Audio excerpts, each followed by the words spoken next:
For once, I'm just lost for words. Just watch. Drop the intro. Incredible.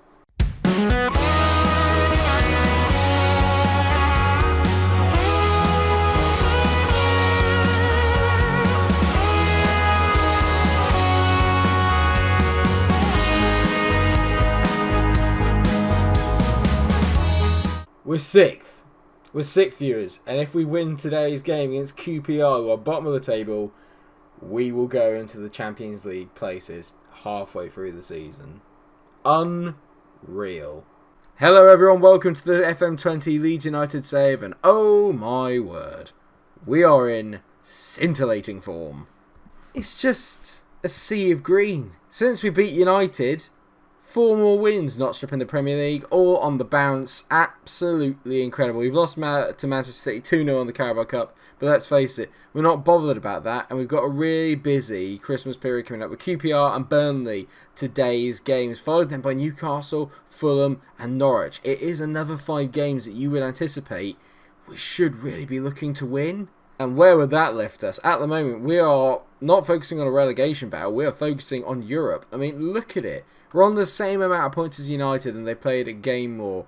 If we beat QPR today, like I said previously, we will go into the Champions League places.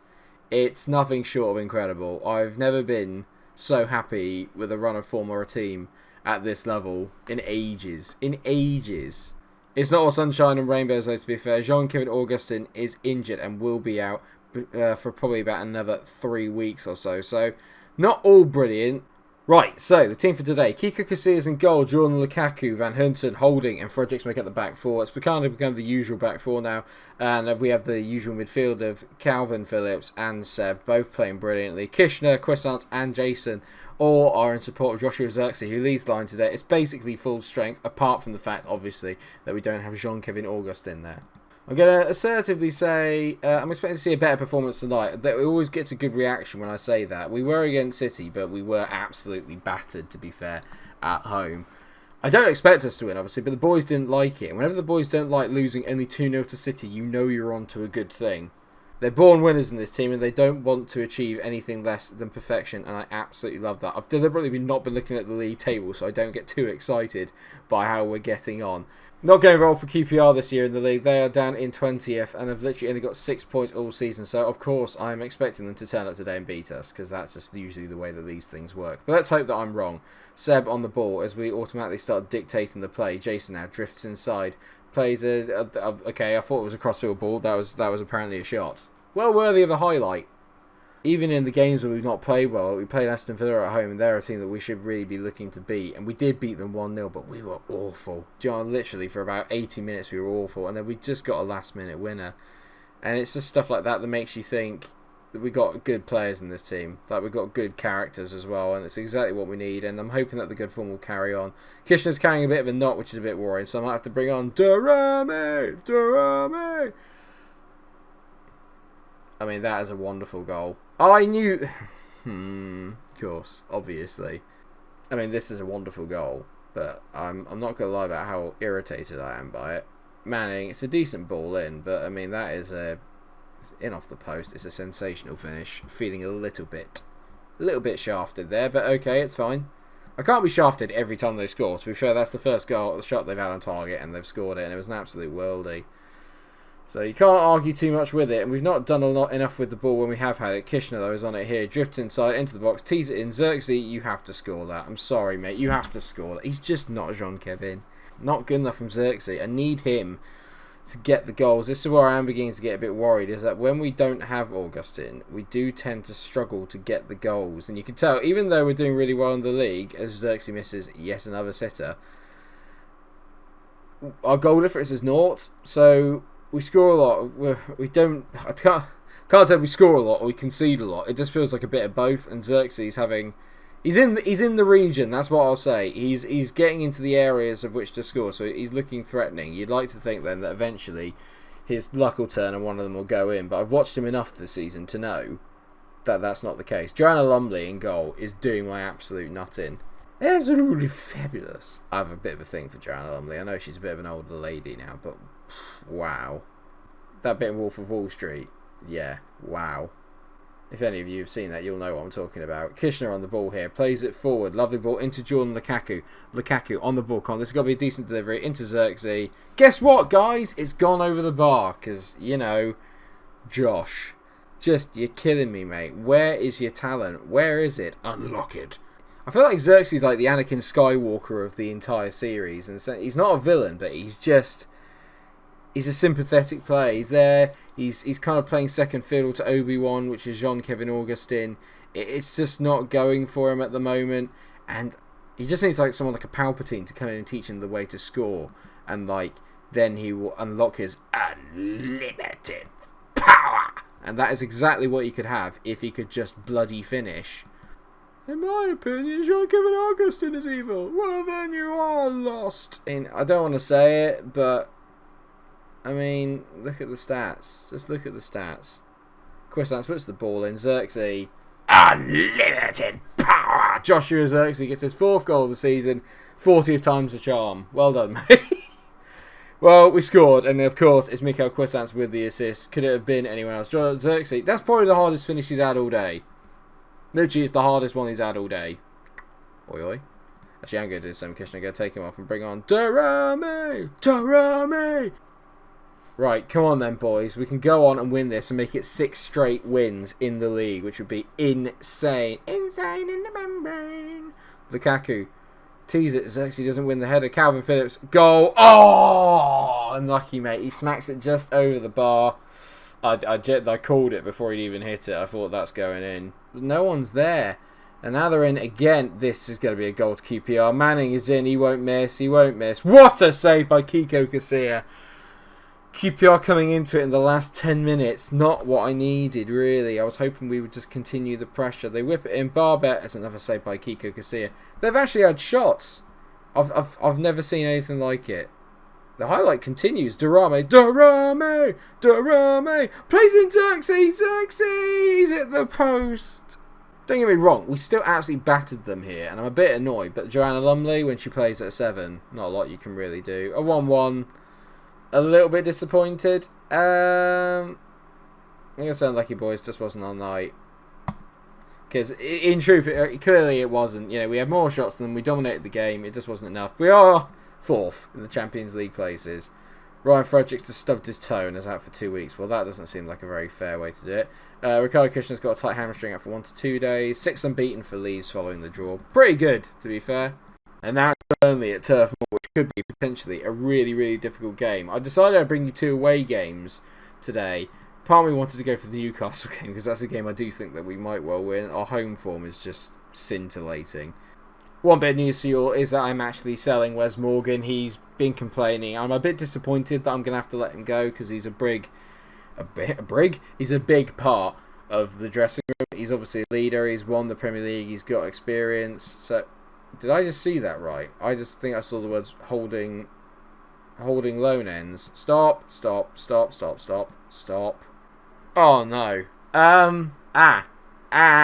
Problems. We have problems. Oh god, I've got problems. Rob Holding's gonna. What? The boards suck. I asked them to do one thing. Oh, this is awful. I asked the board to do one thing. The one thing they had to do was blooming make sure that I secured Rob Holding for an entire year, and they managed it for 6 months. You absolute brilliant. Oh no, calamity. It'd be the same team today then that lined up against QPR, hoping for a better result. But Burnley are playing very well in the league. They've got some very decent players. Obviously, Dwight McNeil is really like the kind of star man now. Although, having said that, they do have Adama Traore out on the right-hand side, who 20 acceleration, 20 pace. He's literally the quickest player in the game. And so it's going to be hard to get through him. Then they've got Ben Mee, Charlie Basham. They've got a few very good players, to be fair. As you might have guessed, it's a thriller at Turf Moor. Quarter of an hour gone. Nothing has happened.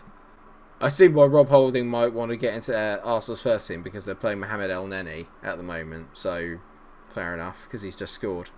I should have gone for the Newcastle game. I don't know why I didn't go for the Newcastle game. Oh, here we go. Burnley. Maybe I can see why we're not playing in white, to be fair. That when you put the colours like that, then yes, there's a bit of a contrast. I understand now.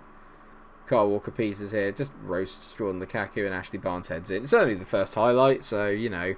Oh, I wanted to win some games, viewers. We won 5 on the bounce. Come on, Cameron. We're going to draw against the bottom of the table and lose to Burnley. And I'm going to lose Rob Holding.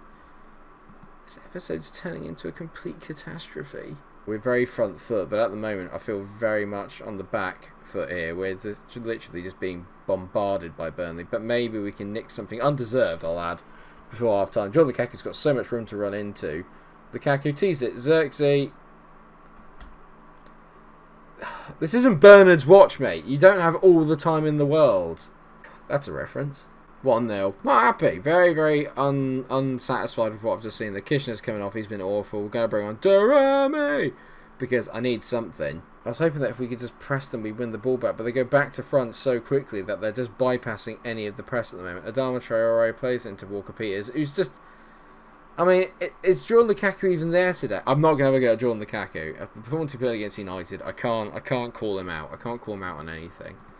We're going to try and keep the ball a bit more. I think that's the best way to put it. So I'm going to get everyone on the ball playing position. We're going to slow down the tempo slightly. And we're just going to try and pass it through Burnley a bit more. I feel at the moment the kind of pressing and just going back to front quickly just suits them way too much. So I'm going to try something a little bit different. It's not something that we've been used to, but maybe this is the way we do it. I'd like to think with Quissance in the team now, we actually have a way of playing through the lines and actually outplaying opponents rather than just kind of outworking them, which is sort of what all our success has been founded on. I love Seb. I'd marry Seb. Seb's amazing. Genuinely, 4th goal of the season. He's been £7.5 million are spent for him, and he's been absolutely brilliant. Great take there. Can he finish it? Joshua Xerxes, take note. That's how you finish. He did score in the last game, Mike. Be kind. He did score in the last game. Holding. Go on, Rob. Lovely ball from Holding there to Durrami. He's in. Durrami. Oh, unlucky, mate. He's just blasted it wide. Durrami, that's not going to help me. Durrami, that's Barnes. That's 2. And that's Durrami being a bit of an egg. Yeah. It's his 50th league goal for Burnley. Can't say they haven't deserved it. Over the balance of play, they've been the better team. It's just, I don't like it when it's from a stupid mistake. I made a stupid mistake. Gareth Gates. What a tune. Well, I came on here thinking, I'll get to show off how good we've been. All that's happened is we've gained 1 point from 2 games. I'm going to lose Rob Holding. Jean-Kevin is injured. It's not been a good day. It's not been a good day in the lead save. But ultimately, we're nearly there. We're nearly safe, and that's what I wanted at the start of the year. So if we do fall off the face of a cliff in terms of form, I'm not that bothered. I am. I really, really, really want to do well, obviously. I don't know what I'm going to do with that Rob Holding. He's been so good at the back. I have no idea what we're going to do. It's a great ball. Xerxes in, please, this time. Can I just send him back? Can I just send him back? A 2-1 defeat. So I'm far from pleased. I'm not happy with that. That was really poor. And we got... How long? 3 to 4 weeks for Quissance. And this is in the good run of fixtures as well. Holding's going in at the start of January. Quissance injured for 3 to 4 weeks, as is Jean-Kevin Augustin. I've got players that are slightly out of form and tired. We finally hit our run, our little rut here. Look at this. Where will we come back? We'll come back. Let's come back for the away game against Bournemouth and the home game against Chelsea. So we're going to have the whole of January off camera. And obviously I'll try and address the elephant in the room, which is the Rob Holding problem. Maybe I can get him back. I was hoping Arsenal would just accept the bid to have him back, but it doesn't look like that's going to happen. So we'll come back at the start of February and see what I've done to resolve the issue. Hopefully I've gotten someone that's just as good. Thanks so much for watching the episode. I hope that you have enjoyed it. Let me know what your thoughts are on what I can do to replace Rob Holding. It's got to be another loan. Any names would be much appreciated. And while you're down in the comment section, please drop a like on the video, share, and subscribe. And until I see you in the next episode of my Leeds Save, or the TYC, or the Rangers Stream, stay cool. Some lovely shameless plugging there. We like that.